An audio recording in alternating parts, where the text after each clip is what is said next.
And today we are tackling the makeup drawer. And I am asked all the time, how do you organize makeup? And there are so many different ways depending on your space. But today we're going to tackle the drawer. And you'll see in the after what an amazing difference it'll be.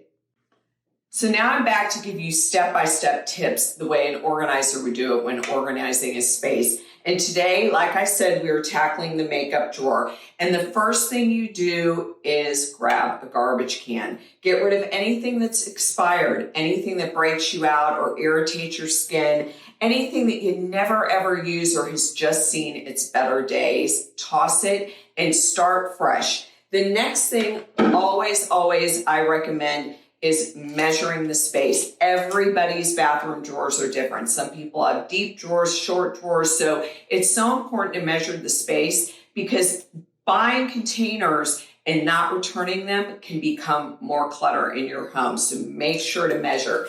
And the last thing is always finding the right drawer inserts to fit your products. So stay tuned for the after. And this is the after, and it just looks so neat and organized. And the drawer is filled with things I need, use, and love, which is the purpose of when you are getting organized. And the side, you still have room for larger items or makeup remover wipes.